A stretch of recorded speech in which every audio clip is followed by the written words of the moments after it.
કેમ છો બધા? આજે એક રિક્વેસ્ટેડ રેસિપી બનાવવાની છે જે મને મારા સબસ્ક્રાઈબરે મોકલી છે, Nilaben Patel. Thank you so much Nilaben, તમે રેસિપી માટે તમે મને કોમેન્ટ કર્યું કે તમે મને આ શીખવાડો. મને ખૂબ જ એના માટે થેન્ક યુ કે તમે આવી રીતે મેસેજ કરો તો મને પણ ખ્યાલ આવે કે તમને કઈ કઈ રેસિપી શીખવી છે. તો એમને કુલચાની રેસિપી માંગી છે, તો હું આજે કુલચા આપણે ઘઉંના લોટમાંથી કેવી રીતે વગર ઈસ્ટમાં સાથે અને તવા ઉપર બનાવશું, એટલે બિલકુલ ઘરમાં કોઈ પણ જાતના તામઝામ વગર તમે બનાવી શકો. એક મોટો કપ આપણે ઘઉંનો લોટ લીધો છે. હવે એની અંદર આવી રીતે વચ્ચે થોડોક ખાડો કરી લેવાનો છે અને એની અંદર તમારે દહીં નાખવાનું છે. દહીં રૂમ ટેમ્પરેચર પર હોવું જોઈએ, એટલે ઓલમોસ્ટ આપણે મોટી 3 ચમચી જેવું આપણે દહીં નાખશું. હવે એના ઉપર જ દહીંની ઉપર જ બધી વસ્તુ નાખવાનું છે. સ્વાદ પ્રમાણે મીઠું નાખશું,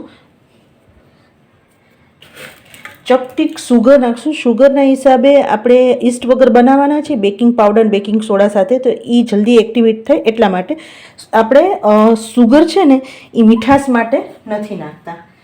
હવે 1/2 ટીસ્પૂન બેકિંગ પાવડર દહીં ઉપર જ નાખજો. 1/4 ટીસ્પૂન બેકિંગ સોડા દહીં ઉપર જ બધી આ વસ્તુ નાખવાની છે. અને કાં તમે બટર અથવા ઘી કોઈ પણ વસ્તુ નાખી શકો. અત્યારે હું ઘી નાખું છું, તો મોટી 2-3 ચમચી તમે ઘી નાખી શકો, જેના હિસાબે એ સરસ ખસ્તા અને જ્યારે કુલચા બનીને રેડી થાય તો બહુ હાર્ડ ન બને એટલા માટે. આનંદ વસ્તુ તમે મેંદા સાથે પણ કરી શકો. હવે શું કરવાનું, દહીં સાથે પહેલાં બધી વસ્તુ સરસ મિક્સ કરી લેવાની છે.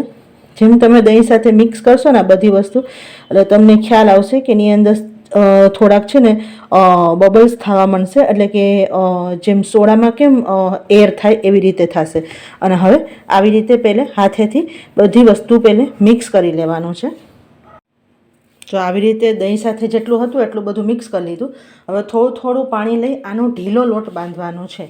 રોટલી કરતાં પણ વધારે ઢીલો લોટ બાંધવાનો છે, તો જ સરસ કુલચા તમારા થશે.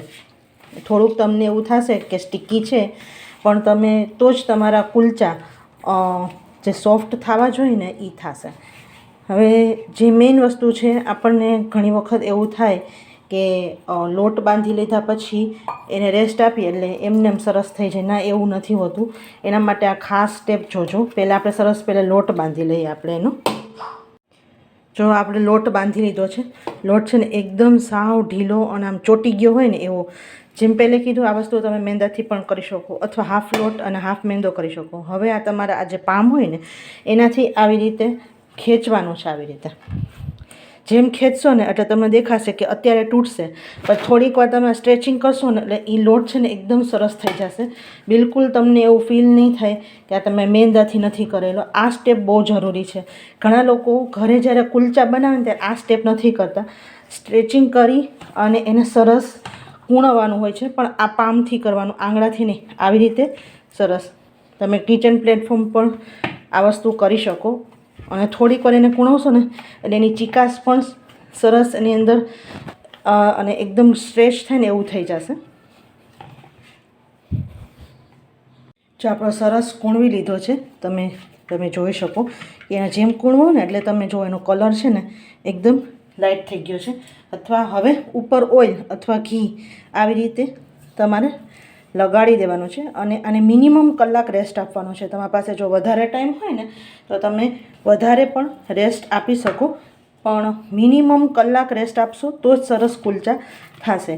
1.5-2 કલાકનો ટાઈમ હોય તો વધારે રેસ્ટ આપજો. હવે આને ઢાંકીને આપણે કલાક રેસ્ટ આપશું.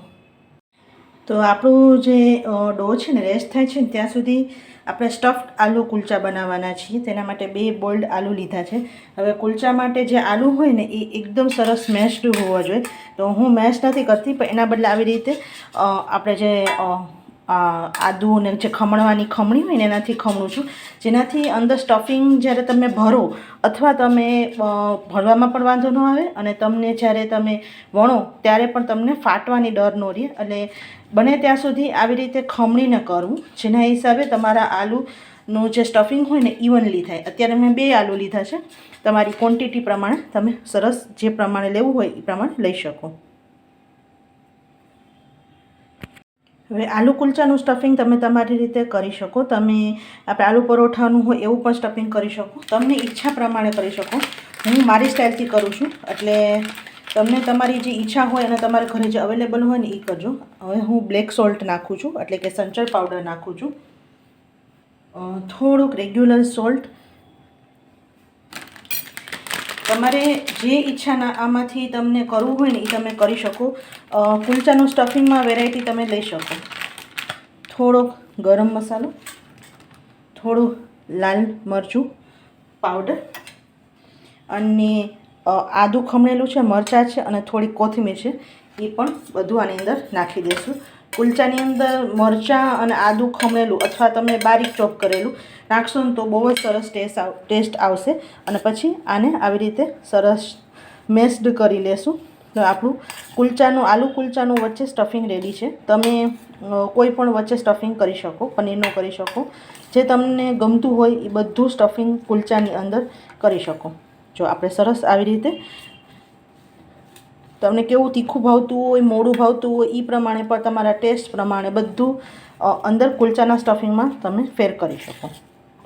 અને બને ત્યાં સુધી આ એક ખાસ ટીપ ધ્યાન રાખજો કે સરસ ખમણીને લેજો આલુ, જેના હિસાબે સરસ સ્ટફિંગ થઈ. જો આપણું સ્ટફિંગ રેડી છે અને હવે આપણે બંને વસ્તુ રેડી છે. આપણે ડોને રેસ્ટ સરસ આપશું. જો આપણે કુલચા માટેનો જે ડો તૈયાર કર્યો હતો ને એને 1 કલાક રેસ્ટ થઈ ગયો છે. અને જો આટલો સોફ્ટ હોવો જોઈએ. અને તમે જેમ મેં પહેલાં કીધું કૂણું હોય ને એટલે સરસ થાય.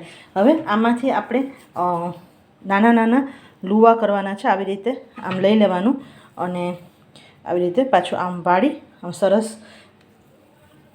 એકદમ ક્રેક ફ્રી તમારે લુવા તૈયાર કરવાના છે. આવા બધા નાના મોટા તમે બધા લુવા આવા તૈયાર કરી લેવાના. આપણે 4 લુવા થયા છે અને ફરીથી આને તમારે ઢાંકી અને ફરીથી અડધી કલાક રેસ્ટ આપવાનો છે. પછી આપણે કુલચા તૈયાર કરશું. આપણે ડોને પણ સરસ રેસ્ટ થઈ ગયો છે. ને હવે કુલચા છે ને એક સ્ટફિંગવાળા ને એક પ્લેન કુલચા બે તમને શીખવાડીશ. હવે આપણે પહેલાં સ્ટફિંગવાળા કરીએ અને આપણે વગર તંદૂર કે ઓવને બનાવી છે એટલે રેસીપી સરસ જોજો. પહેલાં આવી રીતે વચ્ચે એક કટોરી જેવું કરી લેશું અને અંદર જેટલું આપણે જે સ્ટફિંગ બનાવેલું છે એ તમારું સરસ ભરાય એવી રીતે.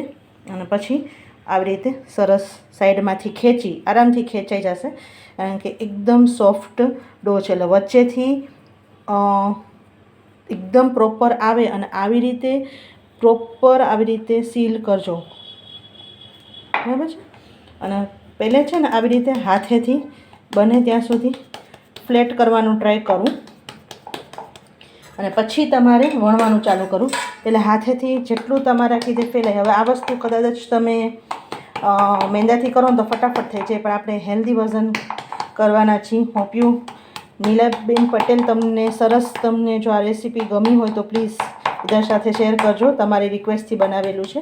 અને હવે જો બહુ જ હળવા હાથે ઓવલ શેપ યા તમને ગોળ શેપ જે તમને અનુકૂળ આવે એવી રીતે વણવાનું. અને બને ત્યાં સુધી તમે કોરો લોટ ન લેતા. જો ન વણવું ફાવતું હોય ને તો જ કોરો લોટ લેજો. અને આમાં બહુ જાડું પણ કુલચા નહીં લેવાના, કુલચા વણવાના નહીં અને બહુ પતલા પણ નહીં. જો જાડા કરશો ને તો એ છે ને કૂકડ પ્રોપર નહીં થાય. એટલે તમે ઓવલ શેપમાં પણ વણી શકો અને તમે ગોળમાં. હવે કોરો લોટ લેવાનું કારણ એ છે કે ના પાડું છું, કારણ કે તમે કોરો લોટ લો ને એટલે એ લોટ છે ને ખાવામાં આવતું હોય છે સમટાઈમ્સ, એટલા માટે. હવે અડધો ઇંચ જેટલી જાડાઈ તમારે વણવાની છે. જો આવી રીતે અડધો ઇંચ અને એક સરખું વણજો બધી જગ્યાએથી. હવે ઉપર આવી રીતે કુલચા ઉપર આવી રીતે કોથમીર થોડુંક આવી રીતે લીલા મરચાં હું આવી રીતે નાખું છું અને થોડુંક આવી રીતે હું લાલ મરચું પાવડર થોડુંક નાખું છું.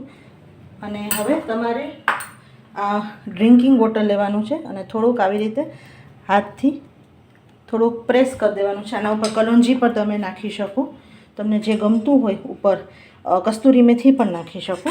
અને આવી રીતે હળવા હાથેથી તમારે વેલણથી ફરીથી તમારે સરસ ઉપર પ્રેસ કરી દેવાનું છે, બરાબર છે. હવે કેવી રીતે કુલચા બનાવો એ તમને જણાવું.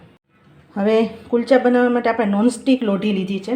એક હું તમને નોનસ્ટિક લોઢીમાં બતાવીશ, એક આપણે રેગ્યુલર જે લોખંડની ઘઉંની આપણે રોટલી બનાવતા ને એના માટે. હવે આપણે જે આપણા કુલચા છે ને એને આવી રીતે પલટાવવાનું છે. ખાસ જોજો, એના માટે હું તમને આ ખાસ વિડીયો બતાવું છું. આપણે બેક સાઈડ આપણે આ જે કુલચાનું બેક સાઈડ ડ્રિંકિંગ વોટર આવી રીતે બહુ ઝાઝું નહીં તમે કરતા, જરાક ખાલી આવી રીતે બધી જગ્યાએ જરાક પાણી અડે એટલું જ તમારે પાણી પાછળની સાઈડ ચોપડવાનું છે. અને હવે આપણે નોનસ્ટિક લોઢી ઉપર આવી રીતે રાખી દેવાનું છે, મીડિયમ હીટ રાખવાનું છે. અને હવે શું કરવાનું છે, આ જે લોઢી હોય ને નોનસ્ટિક ઉપર આવી રીતે સાઈડમાં થોડુંક પાણી રેડી દેવાનું છે, થોડુંક આવી રીતે ઉપર રાખવાનું છે. અને કોઈ પણ આવી રીતે ઢાંકી અને તમારે એને એક સાઈડ થવા દેવાનું છે. પછી આપણે બીજી સાઈડ પલટાવશું. જોઈ શકો છો કે કુલચો છે ને ફૂલવા માંડ્યો છે. એ શું કામ થાય કે તમે પાણી આવી રીતે સાઈડમાં નાખો ને, કારણ કે આપણી પાસે તંદૂર નથી, ઓવન નથી, ઘરે બધા પાસે બધી વસ્તુ ન હોય. અહીંથી તમને દેખાશે કે ફૂલવા માંડ્યો છે જુઓ. એટલે તમે આ પાણી નાખો ને અને ઉપર તરત કોઈ પણ આવી રીતે કાચનું લીડ ઢાંકો ને એટલે એની બાફમાં એ ફૂલાશે અને એકદમ સરસ થશે. જો તમને અત્યારે દેખાશે, હું તમને થોડુંક ખોલીને બતાવવા જો કેટલું ફૂલવા માંડ્યું છે. એક સાઈડ સરસ મીડિયમ હીટ ઉપર થવા દે ને પછી આપણે બીજી સાઈડ આપણે ટર્ન કરશું. આપણે હવે બીજી સાઈડ સરસ ટર્ન કરી દઈને આરામથી જો આવી રીતે નીકળી પણ જાય છે. અને બીજી સાઈડ પણ આવી રીતે સરસ બીજી સાઈડ થવા દેશું. હવે આપણે નોનસ્ટિક ઉપર આવી રીતે થઈ શકે, અથવા તમને હું બીજી રીત પણ બતાવીશ. પણ નોનસ્ટિક ઉપર પહેલે બીજી સાઈડ છે ને આવી રીતે થોડીક વાર ટર્ન કરી દેવાનું અને પછી તમારે આવી રીતે સાઈડમાં કરી અને આવી રીતે તમારે ગેસ ઉપર કરવું હોય અને એકદમ તંદૂર જેવી ઇફેક્ટ જોતી હોય તો આવી રીતે પણ કરી શકો. જો તમારે આવી રીતે પણ કરી શકો, જેના હિસાબે તમને તંદૂર જેવો તમને ઇફેક્ટ આવતું હોય. ખાલી તમને કલરમાં જ તમને ઘઉંના લોટમાં અને મેંદાના તમને કુલચામાં ફેર લાગશે, બાકી તમને ટેસ્ટમાં બિલકુલ તમને ફેર નહીં લાગે. અને આ રીતે કરશો ને એટલે એકદમ તંદૂરની પણ તમને ગરજ સારશે. બિલકુલ તમને એવું નહીં લાગે કે તમે તંદૂર વગર કુલચા ખાધા છે. જો એકદમ ભાત એની જો આવી ગઈ છે જે એટલી સરસ લાગે છે. આવી રીતે થોડી વાર પલટાવવાનું, એક સરખું આમ રોટલીની જેમ નહીં રાખી દેવાનું, તો જ સરખું રહેશે. તો જ બધી જગ્યાએ આવી રીતે સરખું કૂકડ થશે. આવી રીતે સાઈડમાંથી પણ કરવાનું છે, બધી જગ્યાએ કરવાનું છે, કારણ કે આપણે થિકનેસ તંદૂરની આપણે જે કુલચાની હોય ને એ થોડીક જાડી હોય. એટલા માટે આમ બધી જગ્યાએ જ્યાં તમને એવું લાગે કે જ્યાં ઓછી સાઈડ તમને કૂક થયું છે એ સાઈડ તમારે થોડુંક રાખવાનું અને પણ તમારે ફેરવતા રહેવાનું છે કન્ટિન્યુઅસ આવી રીતે. બરાબર છે? જો આપણે સરસ કુલચા થઈ ગયા છે. પહેલાં સ્ટફ્ડ કુલચા. હવે એના ઉપર તમારે ગરમ ઘી અથવા બટર જે પણ તમારે અપ્લાય કરવું હોય કરવાનું. અને ગરમ જ આ ખાવાની મજા આવે. જ્યારે તમારે જમવા બેસવું ને ત્યારે જ કરવાનું. હવે હું બીજી રીતથી તમને પ્લેન કુલચા શીખડાવીશ. જો એના માટે આપણે લોખંડની જે આપણે રોટલીની તવી આવે ને એ લેવાની છે. એટલે તમારે કોઈ પણ લોખંડની જાડી તવી. હવે બીજું આવી રીતે વણીને પણ મેં તૈયાર રાખેલું છે આપણે આવી રીતે. અને આ પ્લેન છે આવી રીતે, અને પ્લેન વણીને રાખ્યું છે. અને એને પણ આવી રીતે ઉપાડી અને પાછળની સાઈડ આવી રીતે હળવું તમારે પાણી ચોપડવાનું છે. એક પાણી ચોપડવામાં ખાસ ધ્યાન રાખજો કે બહુ ઓવર પાણી ન થઈ જાય. અને હવે પાણી ચોપડી અને આવી રીતે સરસ તમારે લોઢી ઉપર આવી રીતે રાખી દેવાનું છે. અને ફરીથી આમાં પણ તમે આવી રીતે થોડુંક સાઈડમાં, બહુ જાજુ નહીં પણ થોડુંક સાઈડમાં આવી રીતે પાણી છાંટી દેજો.